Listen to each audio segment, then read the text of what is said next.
My name is J. Michael Bostwick. I'm a professor of psychiatry here at Mayo Clinic.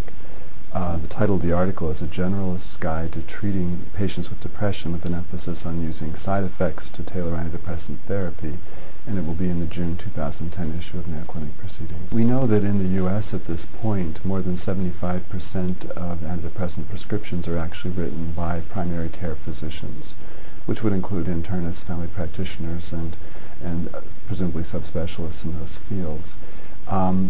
We also know that there are a couple of dozen of choices to make among all the antidepressants, and this presents a challenge for primary care doctors, particularly when they don't have ready access to a psychiatrist to help to clarify what they should do.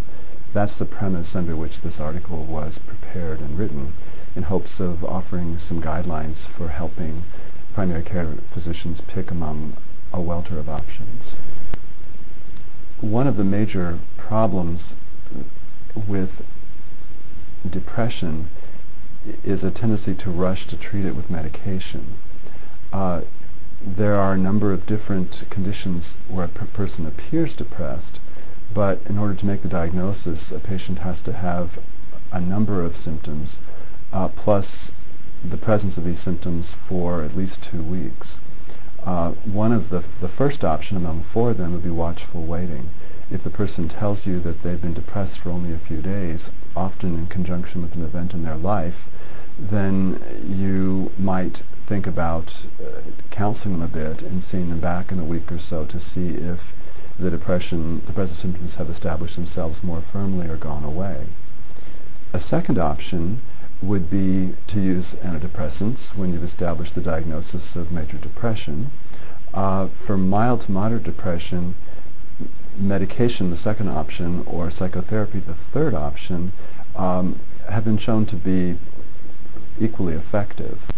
The fourth option is combined medication and psychotherapy, and particularly for severe depressions, this may really be the way to go, because the medications will perhaps prepare the patient to be able to benefit from the psychotherapy more than they would without the medication. Medication alone may also not help the patient deal with whatever issues are driving the depression in their personal lives. There are a number of circumstances under which a primary care doctor might wish to or really should refer to a psychiatrist. These include if a patient fails to respond to an initial antidepressant trial. Some would argue that if a patient is requiring more than one antidepressant or more than one class of medications, it might be time to get a psychiatrist involved.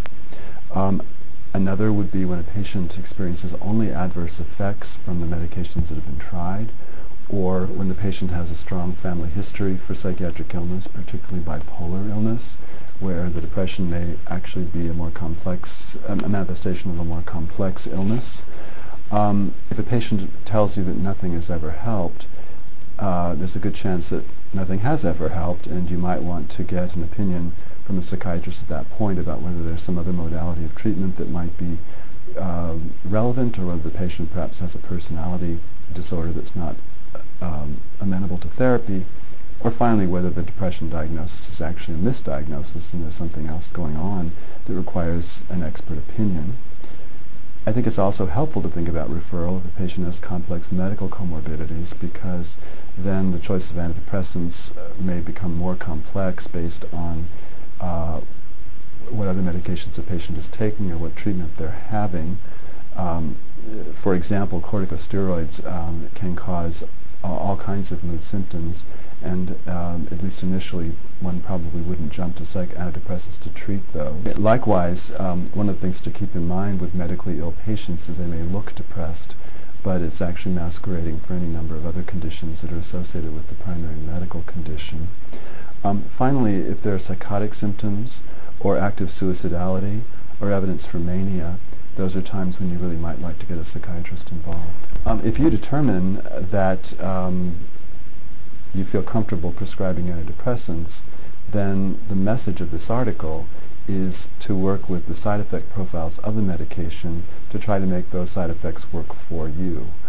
All antidepressants have some side effects, And the three that seem to be most concerning for patients and for doctors are side effects related to sleep, side effects related to sexual function, and side effects related to weight gain. I actually polled a number of my colleagues in medicine and surgery to get to come up with those three, which were the most prominent concerns they were hearing from their patients. I'd suggest you take a look at the article to get some tips on which classes of antidepressants are likely to be more appropriate for your patient. I also must emphasize that one man's curse is another man's blessing. The example that's often given is with the SSRIs, which are known to cause changes in sexual function. Often we refer to sexual dysfunction, but for some men in particular, a delayed orgasm is actually a good thing. The evidence for this would be that urologists are using low-dose SSRIs to treat premature ejaculation. My point is that depending on the way your patient is presenting, what we're calling a side effect may actually be of benefit. Sedation from an antidepressant for someone who can't sleep could be a good thing. Activation from an antidepressant for someone who's dragged out and tired could also be a good thing. So as you take a look at the article, you'll see that I try to address these three classes of side effects: sexual function, sleep issues, and weight gain, in recommending certain choices among the many possibilities there are of antidepressants that you can choose. Well, the reality these days is that it's very hard to get a psychiatric referral in many parts of the country, and in some parts of the country there are no psychiatrists at all. My hope is that an article like this will give primary care providers a way to think about antidepressants that's new and may allow them to have better compliance from their patients. I'm also quite intrigued by the idea that we can use side effects to our benefit, and I think the article is fairly transparent about how to think about doing that. In this respect, then, if you're only going to use one antidepressant on your patient, hopefully it will help you to pick the right one for your patient and maybe make it easier to prescribe rather than be frustrated yourself and have a frustrated patient. The takeaway message is that all antidepressants work essentially the same in terms of having benefit. There are complex neurotransmitter explanations underlying them, but they basically all work. The issue then becomes picking the right one based on side effects for your patient so that you get, hopefully, compliance as well as an effective treatment for the depression. My final thought, of course, is that I do try to emphasize that you should be very clear that you're actually treating depression before you start a medication for it. So often I find patients who were never really depressed, who were started on medications that then didn't work, when what they really needed was someone to talk to or someone to help them sort out life difficulties. We hope you benefited from this presentation based on the content of Mayo Clinic proceedings. Our journal's mission is to promote the best interests of patients by advancing the knowledge and professionalism of the physician community. If you're interested in more information about Mayo Clinic proceedings, visit our website at www.mayoclinicproceedings.org.